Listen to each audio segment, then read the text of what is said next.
여러분 안녕하십니까? TJB 8시 뉴스입니다. 국회 세종의사당 건립과 대통령실 세종 이전을 공약한 이준석 개혁신당 대선 후보가 이번엔 KTX 세종역 설치를 약속하며 충청권 표심 잡기에 나섰습니다. 대전에서 열린 대한의사협회 행사에 참석한 이 후보는 보건복지부에서 보건부를 따로 분리하겠다는 공약도 내놨습니다. 이수복 기자의 보도입니다. 개혁신당 이준석 후보가 KTX 세종역 건립 필요성을 강조했습니다.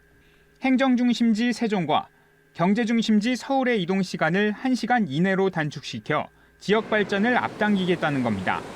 역할 축소가 우려되는 오송역에 대해서는 경부선과 호남선의 분기역 기능을 유지하면 세종과 충북의 관문 역할을 지속할 수 있다는 설명입니다. 여기에 충청권 광역철도와 대전 1호선 연장을 통해 대전과 세종, 충남, 충북을 잇는 교통망 완성을 약속했습니다.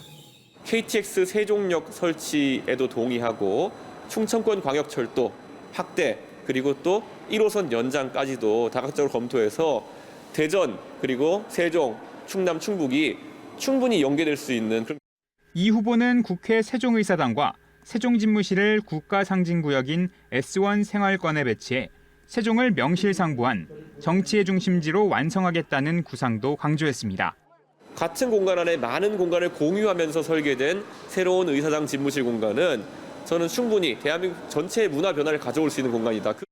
대한의사협회 정기총회 참석을 위해 대전을 찾은 이 후보는 보건복지부가 기획재정부 출신 관료 중심으로 운영되면서 불필요한 의정 갈등이 발생했다고 비판하면서 보건부를 별도로 독립시키겠다고도 밝혔습니다.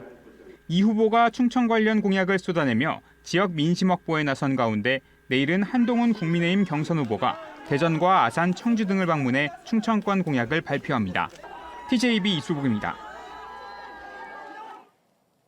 하나이글스가 에이스 코디 폰세의 호투에 힘입어 KT 위즈를 4대3으로 꺾고 홈에서 위닝 시리즈를 달성했습니다.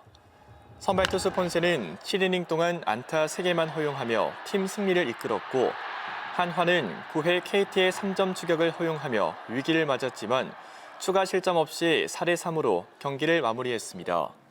이로써 한화는 17승 13패를 기록하며 다시 3위로 도약했고 내일 휴식 후 LG와 홈 3연전, 기아와 원정 3연전을 치를 예정입니다. 대전 하나시티즌이 주민규의 시즌 8호골을 앞세워 강원FC를 1대0으로 꺾고 K리그 1위를 질주했습니다. 대전과 강원은 전반 양팀 모두 강한 압박 전술을 앞세워 팽팽한 중원 싸움을 벌였지만 후반 초반 강원의 김경민이 퇴장당했고 후반 18분 김현욱의 코너킥을 받은 주민규가 헤딩골로 연결하며 이겼습니다. 올 시즌 7승 2무 2패, 승점 23점을 기록한 대전은 2위와의 승점을 5점 차로 벌리며 단독 1위를 유지했습니다. 정부가 경쟁력 있는 지역대학 30곳을 선정해 육성하는 글로컬 대학 사업이 올해 마무리되는데요. 현재 대전 충남에서는 건양대 한 곳만 선정됐습니다. 이에 따라 지역대학들은 마지막 기회를 잡기 위해 획기적인 전략을 마련해 대응에 나서고 있습니다. 이선학 기자의 보도입니다. 위기에 빠진 지역대학들을 육성하기 위해 정부가 마련한 글로컬 대학 지원 사업은 올해 10곳의 대학을 선정하며 마무리됩니다. 대전과 충남 지역에서 글로컬 대학에 선정된 곳은 건양대 한 곳뿐. 그러다 보니 천안아산 지역 대학들은 탁교의 명운을 걸고 총력전을 벌이고 있습니다.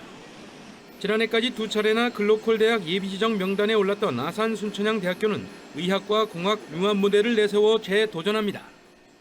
대한민국 최고를 넘어서 아시아 최고의 의료융합복합 중심 대학이 되고 또 이 아산 천안 지역의 의료융합 신산업을 통해서 새로운 먹거리를 창출하고자 합니다. 호소되는 글로컬대 선정에 도전하며 최근 나사렛대와 통합을 선언했습니다. 두 대학의 장점인 산학 협력과 글로벌 경쟁력을 무기로 중부권 최대 규모의 사립대로 자리매김하겠다는 포부를 밝혔습니다. AI를 주관을 한 모빌리티 쪽에 우리가 최근에 많이 힘을 써서 상당히 강력한 내용이 있습니다. 거기에다가 노인들에 대한 대책이라든가 장애우에 대한 이런 배려 같은 거 이런 걸 조금 하면 더 좋겠다. 선문대 역시 지방 정부와의 소통과 연계 강화를 내세워 글로컬 대학 지정을 준비하고 있습니다. 글로컬 대학이 한 곳도 없는 대전 지역 대학들도 비상입니다. 충남대와 공주대는 일찌감치 국립대 간 통합을 내세워 혁신기획서를 준비하고 있고 모건대와 배재대, 대전과학기술대는 세계대학 연합으로 글로컬 대학 도전에 나섰습니다. 단독으로 글로컬 대학에 도전하는 한남대와 한밭대, 우송대 역시 별도의 팀을 꾸린 뒤 그동안의 경험을 살려 글로컬 대학 선정 심사에 대비하고 있습니다. 특히 충남도와 대전시 등 자치단체들도 지역 대학들이 글로컬 대학에 선정될 수 있도록 지원 전략을 마련하고 소통을 강화하고 있습니다. 글로컬 대학은 5년간 대학당 1,000억 원이 지원되는 대형 사업으로 교육부는 다음 달 2일까지 혁신 기획서를 접수받은 뒤 심사를 거쳐 곧바로 예비 지정 대학을 선정할 계획입니다. TJB 이선학입니다. 대전시가 총 655억 원 규모의 지역 혁신 중심 대학 지원 체계인 라이즈 사업 수행 대학 13개교를 최종 선정하고 고등교육 혁신과 지역 상생 프로젝트를 본격 추진합니다. 이번에 선정된 건양대학교 메디컬 캠퍼스와 한밭대학교, 대덕대학교 등 지역 대학들은 산업연구기관이 협력하는 5대 핵심 과제를 수행하게 되며 교육과 일자리 창출, 지역 문제 해결을 아우릅니다. 시는 오는 2029년까지 성과 지표를 통해 지속 가능한 지역 혁신 생태계를 구축할 계획입니다. 봄철 야외 활동 등이 늘어나면서 각종 전염성 질병의 확산 우려도 커지고 있는데요. 청소년뿐 아니라 성인도 걸릴 수 있고 심할 경우 뇌수막염과 고환염 등 합병증도 나타날 수 있어 주의가 당부됩니다. 송금종 개건의학 전문 기자입니다. 최근 고열과 볼의 통증을 호소하며 병원을 찾는 이들이 많아지고 있습니다. 봄철 불청객 중 하나로 볼이 불룩하게 부어 볼거리라는 이름으로 익숙한 유행성 이하선염입니다. 질병관리청에 따르면 지난해 전국 유행성 이하선염 환자 6,400여 명 중 38.6%인 2,400여 명이 4월에서 6월에 집중됐습니다. 침과 기침 등을 통해 전파되는 볼거리 바이러스가 봄철 새학기 등을 맞아 쉽게 옮기기 때문입니다. 4에서 12세 정도의 학동기 소아에서 주로 발생을 하는데 이제 학동기 소아들은 집단 생활을 주로 하기 때문에 전파가 용이한 환경에 놓이게 돼서 새학기가 시작되는 봄철에 많이 발생을 할 수 있습니다. 유행성 이하선염에 걸리면 귀밑과 턱 부위가 심하게 부풀어 오르고 두통이나 발열, 오한 등의 증상이 동반되기도 합니다. 소아는 10일 이내, 성인은 2주 이내 대부분 치유되지만 성인의 경우 뇌수막염과 고환염 등 합병증이 드물게 발생할 수 있어 방심은 금물입니다.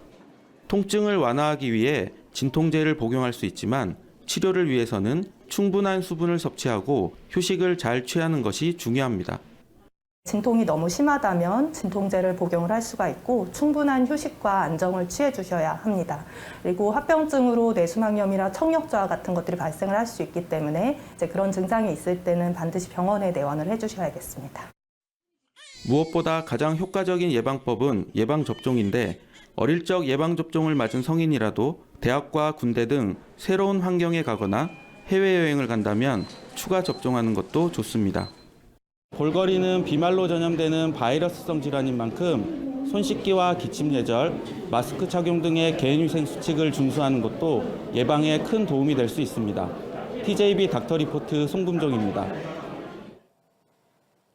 올해 세종시 낙화축제에 10만 명 넘는 방문객이 찾아온 것으로 조사됐습니다. 방문객들은 어제 저녁 세종중앙공원과 호수공원 일대에서 진행된 낙화축제를 찾아 낙화봉 만개에서 흩날리는 불꽃을 감상했습니다. 사찰의식에 맞춰 불꽃을 태워 부정한 기운을 물리치고 안전과 행복을 기원하는 세종불교 낙화법은 지난해 세종시 무형문화재로 지정됐습니다. 대전경찰청이 내일부터 6월 8일까지 6주 동안 특별범죄 예방활동 강화 기간을 운영합니다. 경찰은 이 기간 지역 축제와 연휴 등으로 사람이 많이 모이는 장소를 중심으로 강도와 절도 등 각종 범죄 예방 활동을 대대적으로 벌일 예정입니다. 대전지법 천안지원 형사사단독은 지난 2022년 12월 천안의 한 아파트 공사 현장 등에서 조합원 채용과 조합 소속 장비 사용을 요구하며 공사를 방해하고 25차례에 걸쳐 4천여만 원을 갈취한 혐의를 받는 28살 한국건설 노조 충남본부 간부에게 징역형 1년을 선고했습니다. 재판부는 노조 활동을 빌미로 공사 현장 업체를 압박해 돈을 빼앗은 것은 죄질이 매우 불량하다고 설명했습니다. 기독교 복음선교회 총재 JMS 정명석의 성폭행 혐의를 재판하고 있는 대전지법이 정 씨 등의 강제추행 혐의 사건을 병합해 함께 심리하기로 결정했습니다. 정 씨는 지난 1월 외국 국적 여신도 등을 성폭행한 혐의 등으로 기소돼 대법원에서 징역 17년형을 선고받았는데 또 다른 성범죄 혐의로 JMS 간부들과 추가 기소돼 현재 1심 재판을 받고 있습니다. 이로써 정 씨와 JMS 간부 등이 재판을 받고 있는 성범죄 사건의 피해자는 14명으로 늘어났습니다.